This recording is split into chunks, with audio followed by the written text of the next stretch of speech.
Hello dear students, कैसे हो? I hope आप सभी स्वस्थ होंगे, मस्त होंगे और जबरदस्त होंगे। आई होप आप सभी ने मूल कॉन्सेप्ट जनवरी अटेम्प्ट में 2026 में कैसे सवाल आए हैं आपने देख लिया होगा। आपने एटॉमिक स्ट्रक्चर का भी देख लिया होगा, आपने पीरियोडिक टेबल का भी देख लिया होगा। आज बारी है केमिकल बॉन्डिंग। तो अगर मैं बात करूं केमिकल बॉन्डिंग में कैसे सवाल आए हैं, तो आप देखेंगे ज्यादातर ये स्टेटमेंट वाइज सवाल आपको देखने को मिलेंगे। कहीं ना कहीं हाइब्रिडाइजेशन पर उनका ज्यादा फोकस रहा है, कहीं कहीं पर एटॉमिक स्ट्रक्चर से सवाल पूछे गए हैं, लेकिन hybridization, bond angle, bond length और इन सब पर ज्यादा सवाल देखने को मिले, डाइपोल मोमेंट पे ज्यादा सवाल देखने को मिले। तो आइए बिना देर किए शुरुआत करते हैं आज के सेशन को, जहां पर हम पहला सवाल देखने जा रहे हैं। और पहला सवाल आपके स्क्रीन पर ही है। पहला सवाल यह है कि the number of species has given, जिसमें आपसे पूछ रहा है कि किनका यहाँ पर टेट्राहेड्रल जॉइंट मिलेगा। अगर मैं कोवलेंट कंपाउंड का बात करूं, तो कोवलेंट कंपाउंड में आप अगर स्टेरिक नंबर निकाल लें, तो आपको कहीं ना कहीं ये आइडिया हो जाता है कि उसका स्ट्रक्चर कैसा मिलेगा। तो हम बात करते हैं स्टेरिक नंबर पहले कैसे निकालते हैं। सवाल में घुसने से पहले कुछ बेसिक कॉन्सेप्ट को समझते हुए आगे बढ़ते हैं। स्टेरिक नंबर निकालने का एक बेसिक सा फॉर्मूला आपको बता रहा हूँ, half into valence shell electron of central atom plus valency of side atom. जब आप वैलेंसी ऑफ साइड एटम लेंगे, तो एक साइड एटम का जितना वैलेंसी है उसको आपको उसी टाइप के सेम टाइप ऑफ एटम कितने नंबर में है उससे मल्टीप्लाई करना। अगर पॉजिटिव चार्ज है तो सब्ट्रैक्ट कर देना, नेगेटिव चार्ज है। एक और महत्वपूर्ण बात, एक ट्रिक बता दूं कि यहाँ पर अगर oxygen as a side atom present है, तो आप उसके वैलेंसी को यहाँ पर जीरो काउंट कर सकते हैं। जितने डिफरेंट एलिमेंट्स होंगे उन सभी का अलग अलग वैलेंसी लेना होगा, और उनके कितनी संख्या में वहां पर मौजूद है उससे आपको मल्टीप्लाई करना होगा। तो आइए बात करते हैं पहले SF4 के तरफ। आप SF4 में देखेंगे सेंट्रल एटम कौन होता है। तो सेंट्रल एटम वो होता है जो लीस्ट नंबर में है। अगर लीस्ट नंबर की संख्याएं सेम हो जाती है, मान लो ऐसे दो डिफरेंट एलिमेंट प्रेजेंट है जिसका संख्या सेम है, मान लो वो भी वन है वो भी वन है। फॉर एग्जाम्पल अगर मैं XeOF2 का बात करूं, तो जेनन भी वन है, ऑक्सीजन भी वन है, तब सेंट्रल एटम किसको लेंगे? तो हम सेंट्रल एटम लीस्ट इलेक्ट्रोनेगेटिव को लेंगे। तो स्टेप वन लीस्ट नंबर है, स्टेप टू लीस्ट इलेक्ट्रोनेगेटिव है। लेकिन यहाँ पर ऐसी कोई दुविधा नहीं है, एक ही ऐसा एलिमेंट है जो लीस्ट नंबर में है और वो है सल्फर। अब अगर आप फॉर्मूला लगाओगे तो half valence electron of sulphur कितना होता है बेटा? 6 प्लस, अगर मैं फ्लोरीन का वैलेंसी का बात करूं, तो एक फ्लोरीन का वैलेंसी 1 होता है, लेकिन वैसे फ्लोरीन यहाँ पर कितने प्रेजेंट है? 4। तो आप इसको 4 से मल्टीप्लाई कर दोगे। पॉजिटिव चार्ज है नहीं, नेगेटिव चार्ज है नहीं, तो ना कुछ ऐड ना कुछ सब्ट्रैक्ट करने की आवश्यकता, और आंसर आ जाएगा। अगर ये स्टेरिक नंबर 4 होता, तो आपका ज्योमेट्री टेट्राहेड्रल होने का चांसेस रहेगा। लेकिन अगर 5 आ रहा है, अगर 6 आ रहा है, अगर 7 आ रहा है, अगर 1 आ रहा है, 2 आ रहा है, 3 आ रहा है, तो भी वो टेट्राहेड्रल नहीं हो सकता। तो पहला फोकस हम लोग स्टेरिक नंबर पे करेंगे, मतलब इसका तो कहानी यहीं पर समाप्त हो गई। नेक्स्ट अगर हम बात करें NH4+ का, तो अगर यहाँ पर आप देखोगे बेटा, आप बताओ सेंट्रल एटम कौन होगा? नाइट्रोजन। सबसे पहले लीस्ट नंबर देखेंगे बच्चों, यहाँ पर half into valence electron of nitrogen कितना हो जाएगा? 5 प्लस हाइड्रोजन की वैलेंसी होती है 1 इंटू नंबर ऑफ एटम्स कितना होता है? 4। क्या इस पे कोई चार्ज है? यस, इस पे एक पॉजिटिव चार्ज है, और पॉजिटिव चार्ज को हम क्या करते हैं? सब्ट्रैक्ट करते हैं बच्चों। तो यहाँ पर आपका जो वैल्यू निकल के आएगा वो आएगा half 5 + 4 - 1। Answer will be 4। Yes, ये टेट्राहेड्रल हो सकता है। अब टेट्राहेड्रल है कि नहीं है, आप उसमें ये भी चेक करो क्या उसमें कोई लोन पेयर है। लोन पेयर होने के कारण आपका स्ट्रक्चर और स्टेप अलग हो सकता है। जस्ट एक रिमाइंडर के तौर पे, अगर मैं बात करूं NH3 का, तो आप देखते होंगे इसका स्टेरिक नंबर 4 ही आएगा, इसका भी स्टेरिक नंबर आपका 4 ही आएगा, लेकिन due to the presence of lone pair आप इसका स्ट्रक्चर पिरामिडल बता। सवाल उठता है सर कि स्टेरिक नंबर क्या है? तो steric number is the sum of sigma bond pair electrons, sigma bond pair plus lone pair electrons. इसका सम ही आपका क्या कहलाता है? स्टेरिक। क्लियर है क्या? अब बोलेंगे सर इसमें लोन पेयर एब्सेंट है कैसे पता चलेगा? तो जो आपने स्टेरिक नंबर निकाला है, क्या उतना साइड एटम यहाँ पर मौजूद है? यस, क्योंकि अगर साइड आइटम आपका 4 है, इसका मतलब है कि बॉन्ड पेयर्स कितने होंगे? वो भी सिग्मा वाले 4 हो जाएंगे। तो लोन पेयर आपके कितने हो जाएंगे बच्चों? 0। मतलब NH4+ कैसा स्ट्रक्चर शो करेगा? टेट्राहेड्रल। वहीं अगर मैं बात करूं NiCl4, अब यहाँ पर देखो कोऑर्डिनेशन कंपाउंड का कॉन्सेप्ट है। कोऑर्डिनेशन कंपाउंड में हम स्ट्रक्चर कैसे पता चलते हैं? कोऑर्डिनेशन नंबर से। कोऑर्डिनेशन नंबर यहाँ पर क्या निकल करके आएगा बच्चों? Number of ligands. Number of ligands कितना है? 4। और इसकी डेंटिसिटी Cl- की डेंटिसिटी कितनी होती है? 1। आंसर आ गया 4। तो यहाँ पर स्ट्रक्चर टेट्राहेड्रल हो सकता है ना? लेकिन बोलेंगे सर 4 होगा तो टेट्राहेड्रल ही होगा, ये कंफर्म है क्या? कोऑर्डिनेशन कॉम्प्लेक्सेस में दो प्रकार के स्ट्रक्चर डेवलप हो सकते हैं जब कोऑर्डिनेशन नंबर 4। एक टेट्राहेड्रल, दूसरा स्क्वायर प्लेनर, दूसरा स्क्वायर प्लेनर। लेकिन यहाँ पर अब चेक करेंगे कि वेदर ये टेट्राहेड्रल है कि स्क्वायर प्लेनर है, वेदर ये टेट्राहेड्रल है या स्क्वायर प्लेनर है। अगर मैं आपसे बात करूं कि अगर आप Ni का ऑक्सीडेशन स्टेट निकालेंगे तो क्या आएगा बच्चों, 2+। अब 2+ आने के कारण इसका आउटर मोस्ट कॉन्फ़िगरेशन हो जाएगा 3d8, 4s2 भी रहता है, लेकिन 2+ आने के कारण वो 2 इलेक्ट्रॉन हट चुके हैं। अब 3d स्टेट, 3d8 का अगर मैं ऑर्बिटल डायग्राम ड्रॉ करूं, 1 2 3 4 5, इधर 4s हो जाता है, फिर 4p आता है, यस और नो बच्चों। ठीक है, तो 3d8 में क्या हो जाएगा, 1 2 3 4 5 6 7 8। अब बोलेंगे ये जो अनपेयर्ड इलेक्ट्रॉन है क्या ये पेयर्ड हो सकते थे, यस ये हो सकते थे बच्चों, लेकिन यहाँ पर नहीं है। कारण बताओ क्यों नहीं होंगे, क्योंकि Cl- आपका क्या बच्चों, वीक फील्ड यार, तो ये इसको पेयरिंग नहीं कराएगा, ये इसको पेयरिंग नहीं कराएगा, नहीं कराएगा तो कौन सा ऑर्बिटल यूज होंगे, एक s और ये 3p। अगेन इसका हाइब्रिडाइजेशन क्या हो गया, sp3। और अगर sp3 है बच्चों तो इसका स्ट्रक्चर कैसा आएगा, टेट्राहेड्रल आएगा। बोलो यहाँ तक कोई दिक्कत की बात है, नहीं है। इसका मतलब यहाँ 2 स्पीसीज तो आपको मिल गए हैं जो टेट्राहेड्रल है। आगे बढ़ते हैं XeF4 पर, आगे बढ़ते हैं XeF4 पर। अगर मैं XeF4 का बात करूं बच्चों, तो यहाँ पर अगेन ये कोवेलेंट कंपाउंड है। कॉम्प्लेक्स कंपाउंड को पहचानने का मकसद क्या है, अगर आपको स्क्वायर ब्रैकेट के नजर आता है आप उसको कॉम्प्लेक्स कंपाउंड बोल सकते हो। XeF4 बोल रहा बच्चों, तो हाफ इंटू वैलेंशियल इलेक्ट्रॉन, जेनेन का वैलेंस इलेक्ट्रॉन होता है 8, तो हो जाएगा 8+4 × 1, 8+4 × 1। आंसर क्या आ जाएगा, ये हो जाएगा 4+8 6, 12, 12 डिवाइड बाई 2, आंसर आ जाएगा 6। अगेन अगर इसका स्टेरिक नंबर 4 नहीं है तो टेट्राहेड्रल होने का तो चांस नहीं है। अब बात करते हैं सर PtCl4 2-। अब पीटी जो है ना बेटा वो निकल वाले ग्रुप में ही है, मतलब इसका भी आउटर मोस्ट कॉन्फ़िगरेशन D8 हो जाएगा। कारण क्या, क्योंकि इस पे भी +2 का ऑक्सीडेशन स्टेट है, s ऑर्बिटल के इलेक्ट्रॉन्स तो निकल गए हैं तो अब D8 है। अब D8 में हमको अगेन देखना है क्या ये पेयरिंग कराएगा। अगर ये पेयरिंग करा देता तब तो DsP2 हो जाता, और DsP2 का स्ट्रक्चर आप क्या बोलते हैं, स्क्वायर प्लेनर। स्क्वायर प्लेनर कब होता है, जब हाइब्रिडाइजेशन DsP2 होता है। टेट्राहेड्रल कब होता है, जब sp3 होता है। तो यहाँ स्क्वायर प्लेनर तो नहीं है। अब बोलेंगे सर यहाँ पर क्यों Cl- है, तो क्या Cl- क्या है, WFL है, तो ये पेयरिंग नहीं कराएगा ऐसा आपको लगेगा। लेकिन मैं आपको बता दूं, अगर पीटी पीडी ये सारे आपको कहीं पर नजर आते हैं ना, लोअर एलिमेंट्स, जो एलिमेंट्स नीचे में मौजूद है ग्रुप में, ठीक है, जब आप डाउन दी ग्रुप में मूव करते हो तो जो नीचे में एलिमेंट्स प्रेजेंट है, खासकर निकल पैलेडियम पीटी वाले में, तो पीटी के साथ वीक फील्ड लिगेंड भी एसएफएल की तरह बिहेव करता है। वीक फील्ड लिगेंड भी एसएफएल के तरह बिहेव करता है, ध्यान रखिएगा। देखिए बीच में डाल दिया ना एक मजेदार सा। हाँ, अगर आप WFL देख के बोल देते नहीं भाई sp3 है तो फंस जाएंगे। तो इसका हाइब्रिडाइजेशन क्या हो जाएगा, DsP2, और इसका स्ट्रक्चर क्या हो जाएगा बच्चों, स्क्वायर प्लेनर। इसका स्ट्रक्चर क्या हो जाएगा, स्क्वायर प्लेनर। मतलब ये भी आंसर नहीं है, ये भी नहीं है, PtCl4 2- भी नहीं है। SeF4 पे आ जाए, SeF4, ठीक है। हाफ, ये कौन से ग्रुप में आता है बच्चों, ऑक्सीजन वाला में, ओल्ड स्टाइल से टिपो ऑक्सीजन वाले में आता है। मतलब वैलेंस इलेक्ट्रॉन कितना हो जाएगा, 6+4 × 1। ये कोवेलेंट कंपाउंड, इसे स्टेरिक नंबर का कंसेप्ट लगा दिया और आंसर आ जाएगा 6+4 हो जाएगा 10 डिवाइडेड बाई 2, 5। अगेन ये नहीं हो सकता, अगेन ये नहीं हो सकता। लास्ट है NiCN4। अच्छा, NiCN4 2-, यस और नो, देखो ऐसा NiCN4 2- है, NiCN4 2- होने के कारण बच्चों इसके ऊपर आ जाएगा +2। अगेन यहाँ पर सेम कॉन्फ़िगरेशन है, लेकिन अब सवाल क्या है, क्या यहाँ Cn- स्ट्रॉन्ग फील्ड लिगेंड है, यस स्ट्रॉन्ग फील्ड लिगेंड है तो पेयरिंग कराएगा, यस पेयरिंग कराएगा तो ये दोनों इलेक्ट्रॉन इधर शिफ्ट हो जाएंगे, यस। तो क्या 3D वाला एक ऑर्बिटल आपका खाली नहीं हो जाएगा, अरे जल्दी से बोलो बेटा, यस ये 3D वाला खाली हो गया, वेकेंट हो गया।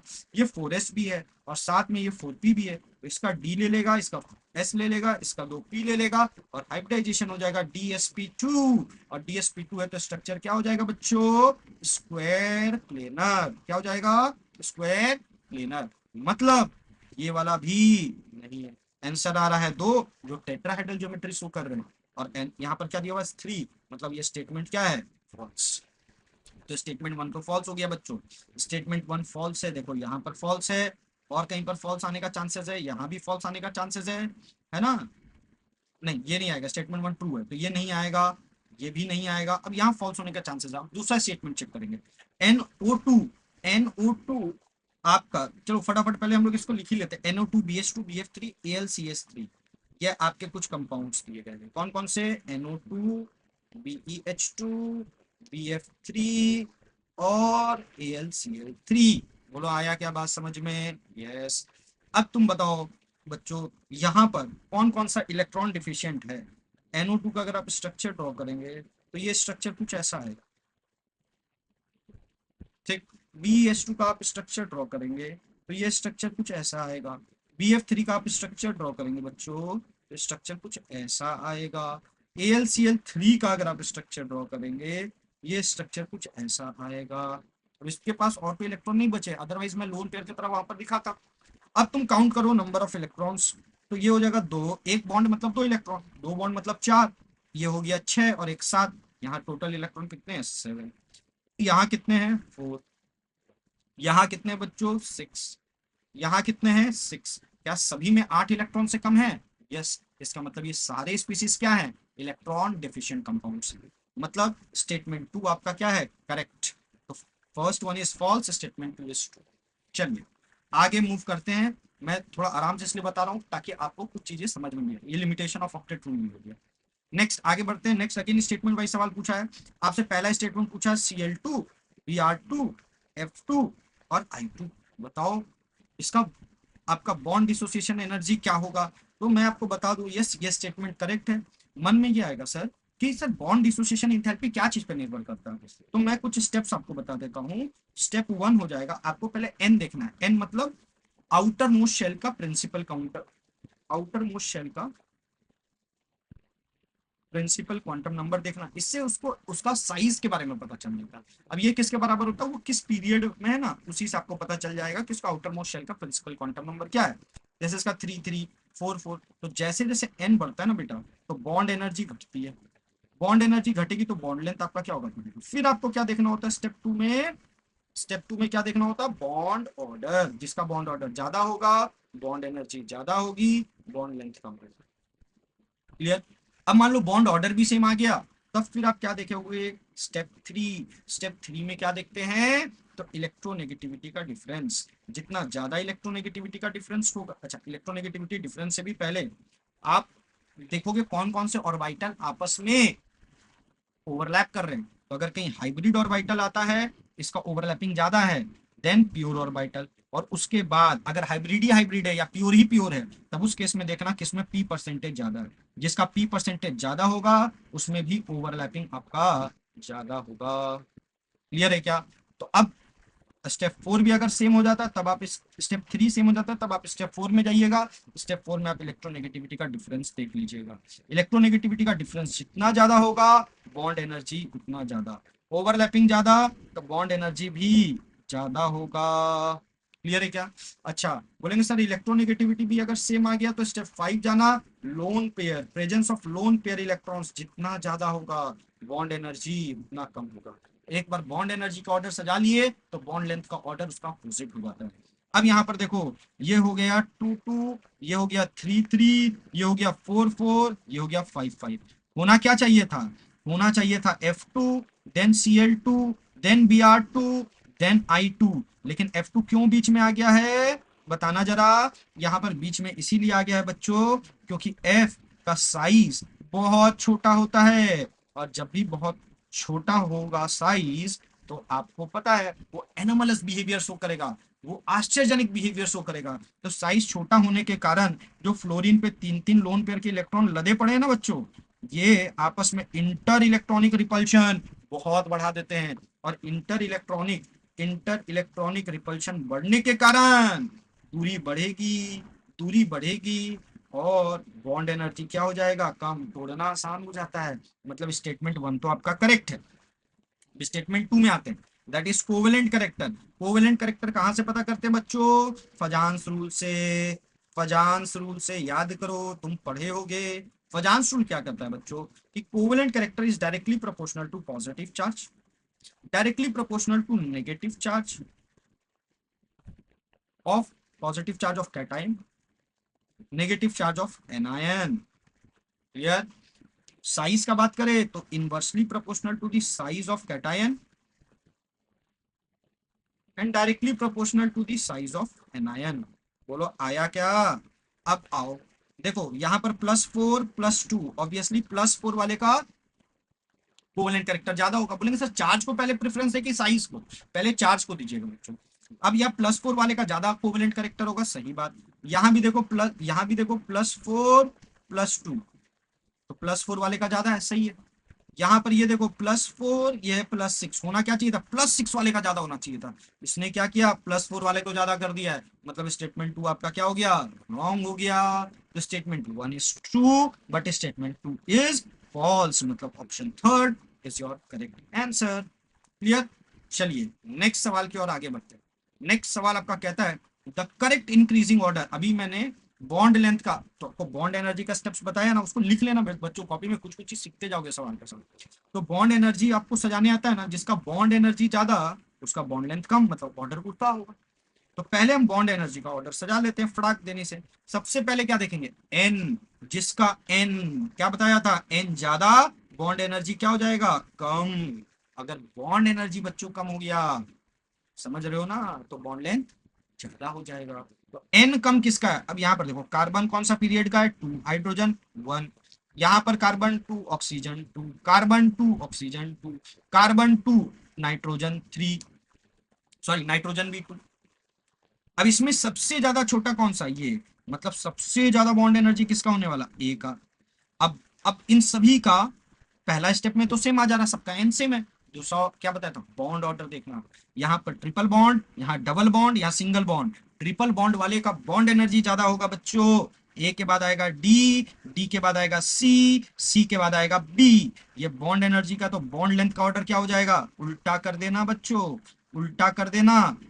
क्लियर है क्या? अगेन मैं बोलूंगा बॉन्ड एनर्जी वाला स्टेप जो मैंने बताया है उसको आप एक बार गौर कर लीजिए, काम आएगा आपको सवाल सॉल्व करेंगे तो। नेक्स्ट क्या बोलता था? P block element X and Y. बोला एक्स और वाई दो एलिमेंट है, इनके फ्लोराइड्स है बच्चों। मतलब एक बना रहा XF3, दूसरा बना रहा YF3। बोलता है the fluoride of XF3 is Lewis acid. XF3 Lewis acid है, लुइस एसिड है। और YF3 क्या है बच्चों? Lewis base, Lewis base. Clear? अब तुम सोचो जरा सा, ये 3 डाल रहे हैं, 3 डाल रहे हैं मतलब इसकी वैलेंसी 3 है। अब 3 दो कंडीशन में पॉसिबल है, एक ग्रुप 13 वाले में और एक ग्रुप 15 वाले में। ये दो ग्रुप ऐसे हैं जिनके पीरियड्स में 3 वैलेंसी होना जनरल बात है। क्लियर? तो मतलब एलिमेंट या तो ग्रुप 13 से बिलोंग कर रहा होगा या तो 15 से। तो मैं 13 वाले का पहला ले लेता हूं, तो और 15 वाले का भी पहला ले लेता हूं। अब बताओ इसमें नंबर ऑफ इलेक्ट्रॉन्स कितने हैं बच्चों? 6। और अगर 6 है टोटल इलेक्ट्रॉन, अभी हम लोगों ने देखा था ना 6 है, तो ये इलेक्ट्रॉन डिफिशियंट है। और तुम्हें तो पता ही है ना बच्चों, जो इलेक्ट्रॉन डिफिशियंट होता है वही लुईस एसिड होगा। तो ये लुईस एसिड की तरह बिहेव कर रहा है। अब इसका हाइब्रिडाइजेशन निकाल लो। हाफ, वैलेंस इलेक्ट्रॉन की 6 3 है, और फ्लोरीन का होता है वैलेंसी 1, और इंटू 3 इसलिए किया क्योंकि फ्लोरीन यहाँ पर 3 है। आंसर आ गया 3। 3 मतलब sp2, 3 मतलब sp2, मतलब पहले वाले का तो sp2 है। अब दूसरे वाले का देखते हैं, दूसरे वाले का देखते हैं। हाफ, वैलेंस इलेक्ट्रॉन कितना हो गया बच्चों? 5। नाइट्रोजन है ना, ग्रुप 15 है ना। सेंट्रल एटम का क्या लेना अपने को? वैलेंशियल इलेक्ट्रॉन, जो अभी हम लोगों ने पहले स्लाइड में सीखा था। फ्लोरीन का वैलेंसी होता 1 × 3, आंसर विल बी 4, मतलब हाइब्रिडाइजेशन विल बी sp3, मतलब पहला sp2, दूसरा sp3। आगे बढ़े, चलिए आगे बढ़ते हैं। नेक्स्ट ये आपको स्ट्रक्चर दे दिया है, बोला फॉर्मल चार्ज निकालने जितने भी एटम्स का दिए रखा है। तो एक फॉर्मूला मैं आपको बता देता हूँ सीखने के लिए, लेकिन मैं इसके जगह एक शॉर्टकट भी आपको बताऊंगा, ठीक है? इसका फॉर्मूला होता है फॉर्मल चार्ज निकालने का, valence electron minus lone pair of electron minus bond pair of electron divided by 2। मैं एक पे लगा के आपको दिखा देता हूँ, किसी एक एलिमेंट पे, फिर मैं इसका शॉर्टकट आपको बताऊंगा, ठीक है? फिर मैं इसका शॉर्टकट बताऊंगा। ये हो गया 1, ये हो गया 2, ये हो गया 3, और ये हो गया 4। क्लियर? देखो पहले क्वेश्चन में अगर आपका प्रैक्टिस रहेगा तो बहुत फटाफट बना लोगे, ठीक है, देखते के साथ आंसर काउंट करेगा, लेकिन हमको सिखाना है इसलिए मैंने थोड़ा सा टाइम लेगा। कुछ कॉन्सेप्ट भी सीखेंगे ना, खाली हमको सोल्यूशन देखना तो वो हर जगह अवेलेबल है। अब देखो मैं किसका निकालूं बोलो, मैं इसका इस आइटम का निकालूं 4 का, बाय यूजिंग द फॉर्मूला। तो बैलेंस इलेक्ट्रॉन कितना होता है बच्चों, ऑक्सीजन का 6 minus lone pair of electron कितना नजर आ रहा है, 1 2 3 लोन पेयर है, इलेक्ट्रॉन पूछ रहा है तो ये जगह 6 माइनस बॉन्ड पेयर इलेक्ट्रॉन कितना है, तो इलेक्ट्रॉन पेयर्स नहीं इलेक्ट्रॉन्स चाहिए, डिवाइडेड बाई 2, ये और ये कैंसिल हो गया, आंसर आ गया -1। अब मैं इसका शॉर्टकट बताता हूँ, तुमको जहां कोऑर्डिनेट बॉन्ड नजर आएगा वहीं पर फॉर्मल चार्ज डेवलप होगा। क्या तुम देख रहे हो 6 इलेक्ट्रॉन इसके वैलेंस शेल में होते हैं, तो 6 इलेक्ट्रॉन इसके वैलेंस शेल में होते हैं और 6 इलेक्ट्रॉन यहाँ मौजूद है। इसका मतलब नाइट्रोजन ने अपने एक लोन पेयर को उसको कोऑर्डिनेट किया, बाकी जगहों पे जितना उसकी वैलेंसी है साइड एटम की, साइड एटम की जितनी वैलेंसी है अगर उतना आपका कोवेलेंट बॉन्ड बना रहा है तो ठीक है, by using its own electron, अपने इलेक्ट्रॉन का यूज करके। तो देखो 6 होता है तो 2 इसने अपना लगाया, 2 नाइट्रोजन वाला लिया, मतलब इसका अगर मैं फॉर्मल चार्ज बोलूं डायरेक्ट 0, इसका बोलूं, देखते हैं इस ऑक्सीजन का तो 0 है, 2 बॉन्ड बना रहा है अपने 2 इलेक्ट्रॉन का यूज करके, ऑक्टेट कंप्लीट है, ऑक्टेट तो इसका भी कंप्लीट है, लेकिन ये अपने इलेक्ट्रॉन को कोवेलेंट बॉन्ड फॉर्मेशन में पार्टिसिपेट नहीं कराया, इसका मतलब यहाँ कोऑर्डिनेट बॉन्ड है, और कोऑर्डिनेट बॉन्ड का जो एरो जिस साइड होता है उस साइड में नेगेटिव, और जिस साइड से जाता है उस साइड में पॉजिटिव, और एक बॉन्ड का मतलब होता है 1, तो इधर +1 इधर -1, मतलब इस नाइट्रोजन पे +1 और इस ऑक्सीजन पे -1 आएगा, मतलब 1 पे क्या है 0, दूसरे पे क्या है +1, मतलब ये तो नहीं होगा, ये 0 +1, फिर तीसरे पे क्या है 0, चौथे पे क्या है -1, तो option D is your correct answer. ये भी आपके जनवरी सिर्फ 2026 सेकेंड, सॉरी 22 जनवरी सिर्फ 1 का सवाल है। ठीक, आगे बढ़ते हैं नेक्स्ट सवाल में। अब यहाँ पर क्या पूछ रहा है, देखो यहाँ डाइपोल मोमेंट का भी यूज किया है, क्या बोलता है, among the following compound identify the molecule x with the lowest dipole moment, जिसका डाइपोल मोमेंट सबसे कम है। तो सबसे पहले हम इसका स्ट्रक्चर ड्रॉ कर लेते हैं ताकि आपको डाइपोल मोमेंट का अंदाजा लग सके बच्चों, ताकि आपको डाइपोल मोमेंट का अंदाजा लग सके। ये हो गया H2S, उसी तरीका से ऑक्सीजन H2O, उसी तरीका से NF3, अगेन ये कैसे बना रहा हूं, अगेन स्टेरिक नंबर आप बहुत प्रैक्टिस करोगे तो आपके दिमाग में आ जाएगा। अच्छा 5 + 3 डिवाइडेड बाई 2 4, एक लोन पेयर, क्योंककि 3 साइड आइटम है तो एक लोन पेयर दिखा दिया टेट्राहेड्रल वाले साइड में, ठीक है। NH3, फिर क्या है CHCl3। आओ बात करें डाइपोल मूवमेंट का। अच्छा इस दोनों के कारण आपको पता sulphur is more electronegative than hydrogen, क्योंकि सल्फर का 2.5 होता है और हाइड्रोजन का 2.1, मतलब the electron will go towards sulphur, और लोन पेयर भी अपने तरफ ही खींच रहे हैं, मतलब सबका डायरेक्शन एक ही साइड है ऊपर। यहाँ पर भी वही कहानी हो रहा है, यहाँ पर भी वही कहानी हो रहा है, लोन पेयर के कारण भी ऊपर तो सबके कारण ऊपर। NF3 में देखो इन ये 3 मिलकर नीचे खींच रहे हैं, और ये लोन पेयर हमेशा away from the central atom का डायरेक्शन होता है, मतलब इसका डाइपोल मोमेंट घट रहा है, बाकी सब में क्या हो रहा है ऐड ऑन हो रहा है। यहाँ पर देखो ये सब तीनों के कारण ऊपर, इसके कारण ऊपर, फिर यहाँ ऐड ऑन हो गया। अब यहाँ देखो ये तीनों के कारण नीचे, और कार्बन हाइड्रोजन में carbon is more electronegative than hydrogen, that means इसके कारण भी नीचे। एक ही कंडीशन मिल रहा है बच्चों जहां पर घटने का चांसेस देखने को मिल रहा है, हम ऐसे प्रिडिक्ट कर सकते हैं, अदरवाइज आप एग्जैक्ट डाइपोल मोमेंट आप उठा करके देखो, ठीक है, यहाँ प्रिडिक्ट कर सकते हैं, और ये हो जाएगा ऑप्शन आपका करेक्ट। ठीक, अब इसमें हमको देखना कितने लोन पेयर है, एक लोन पेयर है तो आंसर हो जाएगा डी। मैं बता दूं ये सवाल बेसिकली केमिकल बॉन्डिंग के एनसीईआरटी के चार्ट्स उठा के डायरेक्ट पूछा है, तो आपको याद तो नहीं रहेगा, तो कुछ आपको कॉन्सेप्ट आपको अच्छे से आने चाहिए, तो आप वहां पर लगा के निकल जाओगे। एग्जैक्ट डेटा बहुत बार याद नहीं रह पाता है, तो कॉन्सेप्ट कम से कम आपको आने चाहिए। Next, identify the molecule x with the maximum number of lone pair of electrons. कौन कौन से कंपाउंड है जिसमें maximum number of lone pair of electrons देखना, HNO3 है। आइए HNO3 का बात करें, HNO3 का स्ट्रक्चर कैसा हो जाएगा बच्चों, ठीक है, sp2 हाइब्रिडाइजेशन एंगल 120 डिग्री है ना, H2SO4 टेट्राहेड्रल स्ट्रक्चर। फिर बोलोगे सर कैसे, वही फॉर्मूला लगाऊंगा, हाफ सल्फर का वैलेंस इलेक्ट्रॉन 6, 2 हाइड्रोजन है तो 2 × 1, ऑक्सीजन है साइड एटम तो उसका 0 ले लेंगे, प्लस 0 × 4, आंसर आएगा 8 divided by 2, answer will be 4 4 है तो टेट्राहेड्रल स्ट्रक्चर। उसी तरीका से अगर मैं NF3 का बात करूं, उसी तरीका से मैं NF3 का बात करूं, तो ये हो जाएगा आपका। अगर मैं उसी तरीका से O3 का बात करूं, उसी तरीका से O3 का बात करूं, तो इसका स्ट्रक्चर कुछ ऐसा हो जाएगा बच्चों। ठीक, अब देखो इसमें तुमको देखना है मैक्सिमम नंबर ऑफ इलेक्ट्रॉन। यहाँ नहीं बोला सेंट्रल एटम पे किस पे मैक्सिमम है ना, क्योंकि यहाँ नाइट्रोजन पे भी एक लोन पेयर आ जा रहा है, ऑक्सीजन पे भी। आपको टोटल साइड एटम का मिला के, तो साइड एटम पे भी लोन पेयर को आपको क्या करना पड़ेगा, आइडेंटिफाई करना पड़ेगा। कोऑर्डिनेट बॉन्ड है तो ये अपना एक भी इलेक्ट्रॉन पार्टिसिपेट नहीं करेगा, तो यहाँ 6 आएगा। कोवेलेंट बॉन्ड है तो 2 आएगा।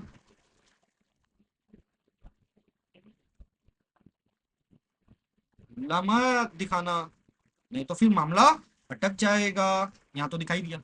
Number of lone pair electrons देखो, यहाँ 1 2 3 4 5 6 7, 7 है। 7 लोन पेयर, तो इलेक्ट्रॉन्स कितने हो गए 14। यहाँ 1 2 3 4 5 6 7 8, यहाँ लोन पेयर 8 है, तो इलेक्ट्रॉन्स कितने हो जाएंगे 8 2 जा 16। यहाँ 1 2 3 और 3 3 9, there are 9 lone pairs. Electrons कितने हो जाएंगे बच्चों 18 इलेक्ट्रॉन्स। 1 2 3 4 5 6 तो हो जाएगा 6 lone pair, answer will be 12 electrons. तो सबसे ज्यादा लोन पेयर इलेक्ट्रॉन्स किसमें है NF3 में। अब आपको इसका एंगल प्रिडिक्ट करना होगा। अब सोचो टेट्राहेड्रल है, 109 के आसपास होगा, मतलब 109 से नीचे जाएगा। क्लियर, एक बात तो क्लियर है, ये नहीं हो सकता, ये भी नहीं हो सकता। ठीक, अब तुम सोचो, जरा सा सोचो, वाटर का सबको लगभग याद होता है 104 डिग्री के आसपास होता है। ठीक, और NF3 में बॉन्ड एंगल और थोड़ा सा डिक्रीज होता हुआ नजर आ रहा है। अब ये 104 है, ये नाइट्रोजन। ठीक, ये ज्यादा इलेक्ट्रोनेगेटिव है तो ये ज्यादा खींचेगा, ज्यादा खींचेगा तो यहाँ रिपल्सन ज्यादा होने का चांसेस है। नाइट्रोजन किससे जुड़ा, फ्लोरीन से। यहाँ पर इलेक्ट्रॉन का movement away from the central atom है, मतलब बॉन्ड पेयर के पास इलेक्ट्रॉन डेंसिटी कम हो जाएगी, कम हो जाएगी। तो ये जो 104 डिग्री का एंगल बना रहा है बच्चों, ये उससे कम बनाएगा। तो बहुत के मन में आएगा कि सर यहाँ 2 लोन पेयर है, रिपल्शन भी तो ज्यादा है। तो भैया रिपल्शन ज्यादा है लेकिन इसकी इलेक्ट्रोनेगेटिविटी बहुत ज्यादा है। ठीक है, ऊपर से हाइड्रोजन से ये खींच रहा है अपनी तरफ इलेक्ट्रॉन, तो बॉन्ड पेयर का जो इलेक्ट्रॉन है वो सेंट्रल एटम के सामने ज्यादा इकट्ठा हो जाएगा। ज्यादा इकट्ठा होगा तो यहाँ पर बॉन्ड पेयर इलेक्ट्रॉन का जो डेंसिटी वो बहुत कम होगा, क्योंकि यहाँ तो फ्लोरीन ज्यादा इलेक्ट्रोनेगेटिव है जो कि अवे फ्रॉम दी नाइट्रोजन खींचते जा रहा है इलेक्ट्रॉन को। तो यहाँ पर एंगल आपका थोड़ा सा डिक्रीमेंट होता हुआ नजर आएगा, मतलब 104 से तो कम ही होगा, मतलब ये तो होगा नहीं। तो option B is your correct answer. Is it clear, is it clear और नॉट। चलिए नेक्स्ट क्वेश्चन की ओर आगे बढ़ते हैं। बोलता है which statement are not true about XeO2F2। XeO2F2 के बारे में पूरा यहाँ पर कुंडली खोल दिया है। तो सबसे पहला काम, कुंडली खोलने से पहले हम इसका स्टेरिक नंबर निकाल लेते हैं। स्टेरिक नंबर हो जाएगा हाफ, सेंट्रल एटम हो जाएगा जेनन, हो जाएगा 8, साइड एटम फ्लोरीन 2 × 1, ऑक्सीजन का होता है वैलेंसी, मैंने बोला 2 लेने, होता तो 2 है लेकिन लेना 0। ठीक है, कभी और समझाऊंगा दैट में क्यों 0 लेते हैं। ठीक है, फिलहाल के लिए आप ट्रिक वाइज याद कर सकते हैं 0 × 2। ठीक है, तो आंसर क्या आ जाएगा 8 + 2 / 2, आंसर आ गया 5। मतलब यहाँ पर एक्सपेक्टेड क्या है कि TBP होगा, इसका हाइब्रिडाइजेशन क्या होगा sp3d। ठीक, अब TBP होगा तो उसका स्ट्रक्चर कैसा होता है लाइक दिस, लाइक दिस। अब मैं जानता हूं कि मल्टीपल बॉन्ड्स, ऑक्सीजन यहाँ पर क्या बनेगा डबल बॉन्ड, फ्लोरीन क्या बनेगा सिंगल बॉन्ड। मल्टीपल बॉन्ड्स और लोन पेयर को हमेशा कहां पर हम रखते हैं इक्विटोरियल पोजीशन में। ये जो 3 है ना, ये और ये, इसको इक्विटोरियल कहते हैं और इसको क्या कहते हैं एक्सियल। तो multiple bonds and lone pairs को कहां पर हम रखना प्रेफर करते हैं इक्विटोरियल पे। और मोर इलेक्ट्रोनेगेटिव एलिमेंट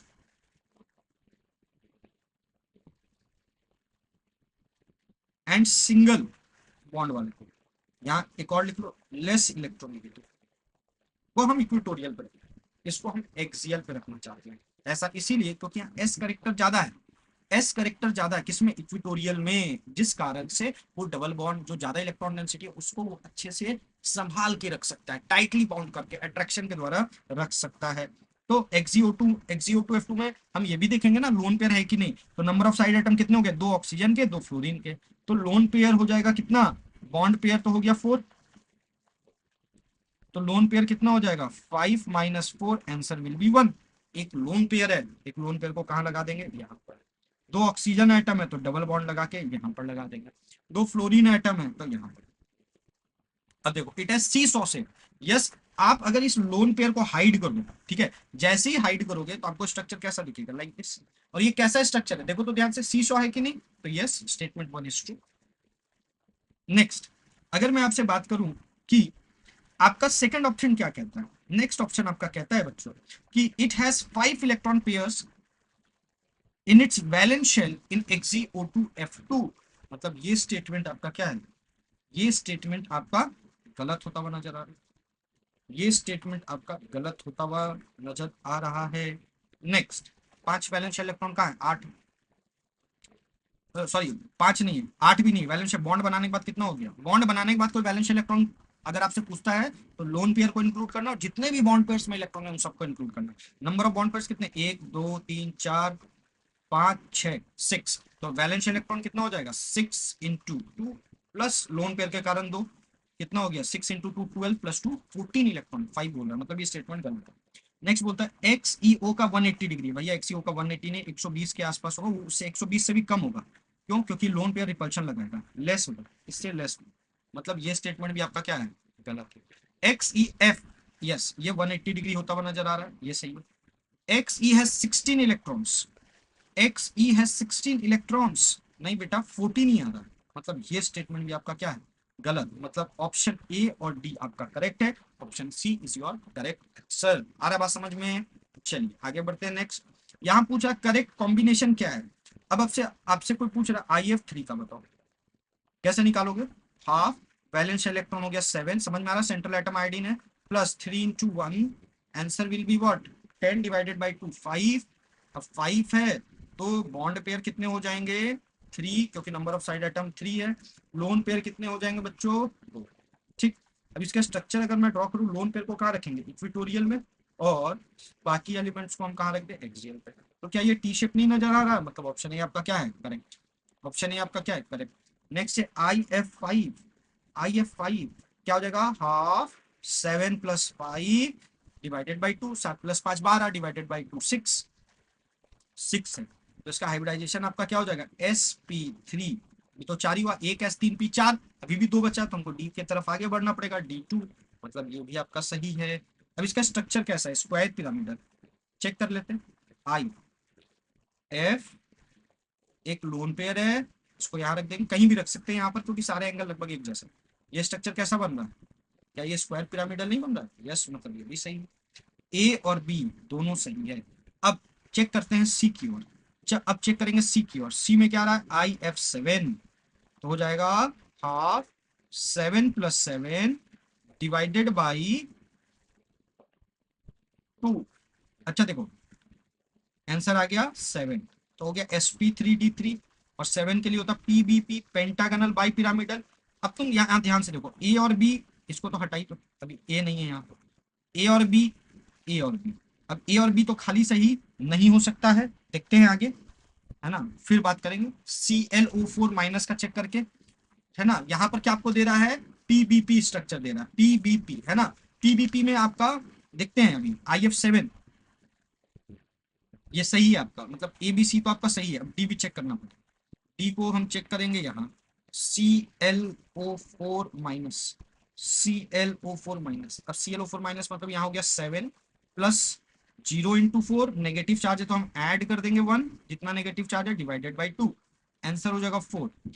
4 है तो sp3 होना चाहिए हाइब्रिडाइजेशन, ये क्या बोल रहा है sp2d, यहीं पर इसका मतलब ABC सही है, option third that is option C is your correct answer.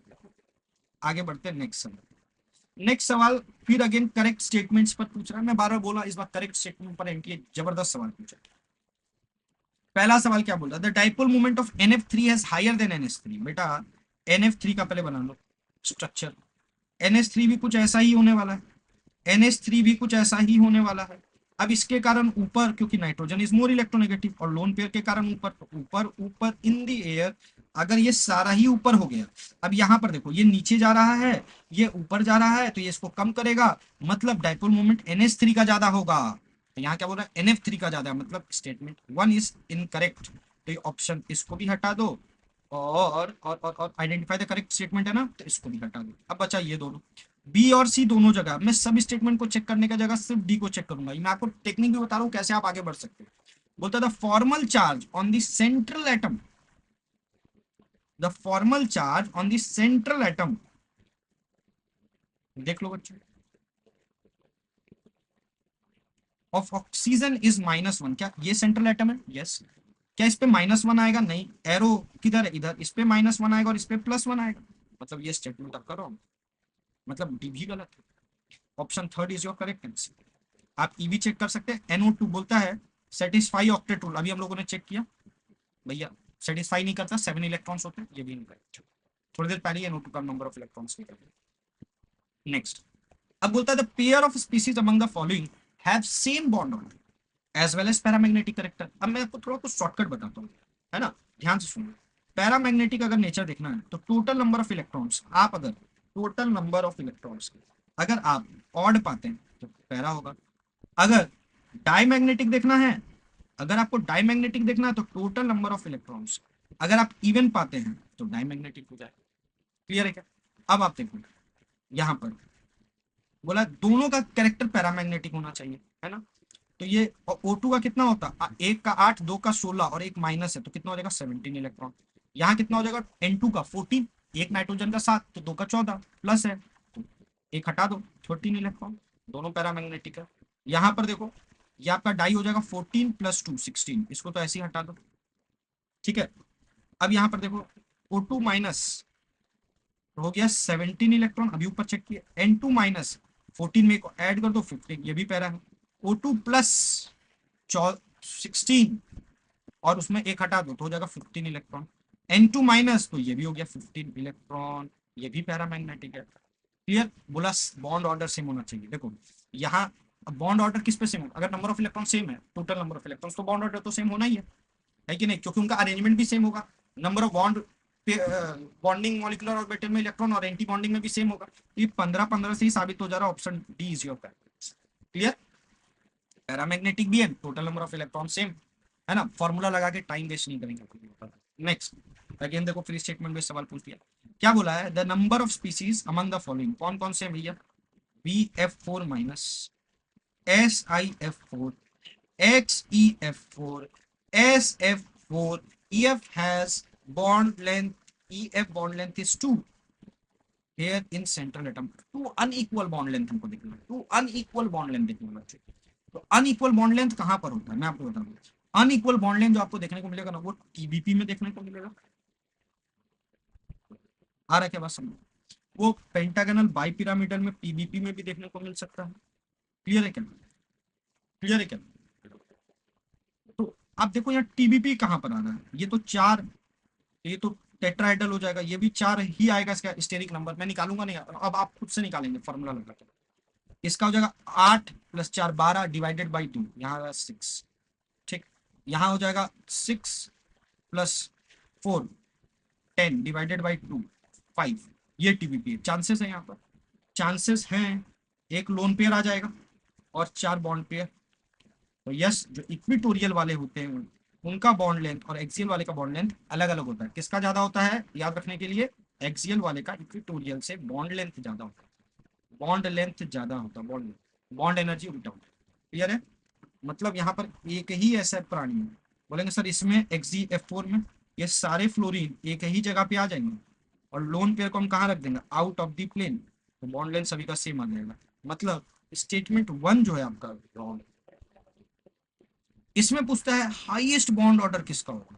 देखो इलेक्ट्रॉन्स, मैं एक बात समझ, नाइट्रोजन के बाद जितने भी N2 वाले के बाद जितने भी, मतलब 14 इलेक्ट्रॉन से ज्यादा वाले जितने भी, उसका बॉन्ड ऑर्डर घटते जाएगा हर एक इलेक्ट्रॉन के एडिशन से।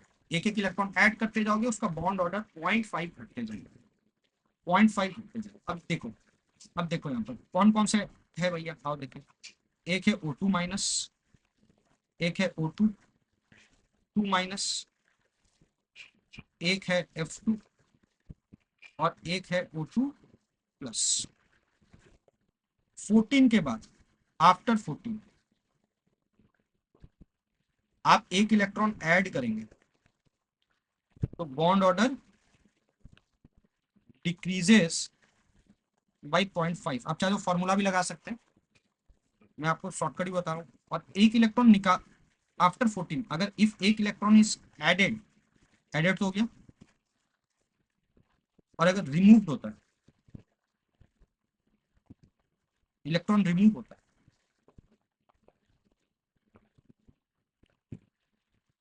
तो बॉन्ड ऑर्डर इंक्रीजेस। क्लियर? क्यों? क्योंकि N2 आपका बीच में है, N2 का हाईएस्ट बॉन्ड ऑर्डर है, दैट इज रिमूव करोगे तो वो N2 के तरफ आएगा, तो बॉन्ड ऑर्डर क्या होने लगेगा? इंक्रीज होने लगेगा। अब सुनो, O2 का टोटल नंबर ऑफ इलेक्ट्रॉन होता है 16, तुमने एक इलेक्ट्रॉन को ऐड कर दिया, और O2 का बॉन्ड ऑर्डर तुम देखोगे 2 होता है, क्योंकि वैलेंसी 2 है। आप ऐसे भी सोच सकते हो एग्जाम में, आपने एक इलेक्ट्रॉन ऐड कर दिया तो बॉन्ड ऑर्डर घटेगा 0.5 से, तो इसका आ जाएगा कितना?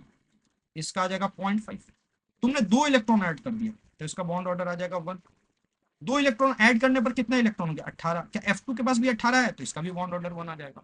ये 16 था, उसमें तुमने एक इलेक्ट्रॉन को घटा दिया, रिमूव किया, तो बॉन्ड ऑर्डर 0.5 से इंक्रीजेस बाई 0.5, तो इसका बॉन्ड ऑर्डर कितना आ जाएगा? 2 था, 2.5 हो जाएगा। तो सबसे ज्यादा बॉन्ड ऑर्डर किसका होगा? O2 प्लस का। यहाँ क्या लिखा? O2 माइनस, मतलब ये स्टेटमेंट भी आपका रॉन्ग है। Statement 1 and statement 2 both are false, option 1 is your correct. आगे बढ़ते हैं बच्चों नेक्स्ट क्वेश्चन की ओर। नेक्स्ट क्वेश्चन आपका क्या कहता है? लास्ट क्वेश्चन है ये अपना 28 जनवरी शिफ्ट 2 का। बोलता है आप यहाँ पर मैच करो, तो मैच कैसे करोगे? शेप के अकॉर्डिंग। ठीक है, अब देखो XeO3, अब मैं दिमाग में कर रहा हूँ, हाफ सेंट्रल एटम का वैलेंस इलेक्ट्रॉन 8, तो आंसर आ जाएगा 4। 4 आ गया। बॉन्ड पेयर कितने हो गए? 3। लोन पेयर कितने हो गए? 1। हाइब्रिडाइजेशन क्या हो गया? sp। क्लियर? XeF2, इसका स्ट्रक्चर कैसा बना दोगे? एक लोन पेयर, 3 ऑक्सीजन। XeF2 हो जाएगा half 8 + 2 10 divided by 2 5, sp3d, bond pair 2, lone pair 3, structure तीनों लोन पेयर कहाँ जाएंगे? इक्विटोरियल पे, फ्लोरीन यहाँ पर आ गया। XeO2F, अगेन ऑक्सीजन का तो लेना नहीं है, कुछ ऐसा ही आएगा 5 sp3d, क्योंकि 8 + 2 डिवाइडेड बाई 2 5। बॉन्ड पेयर अब चेंज हो जाएगा, कितना? 4। लोन पेयर 1, एक लोन पेयर है, 2 बॉन्ड पेयर है, ऑक्सीजन है तो वैलेंसी 2 हो जाएगा, हमने 2 बॉन्ड बनाए, और 2 फ्लोरीन है, तो ये आपका क्या हो गया? ऐसा। नेक्स्ट XeOF4 तो हो जाएगा 8 + 4 12 divided by 2 6, sp3d2, lone pair, bond pair पहले देख लो, 4 + 1 ऑक्सीजन का 5, लोन पेयर हो जाएगा 1। स्ट्रक्चर कैसा होगा?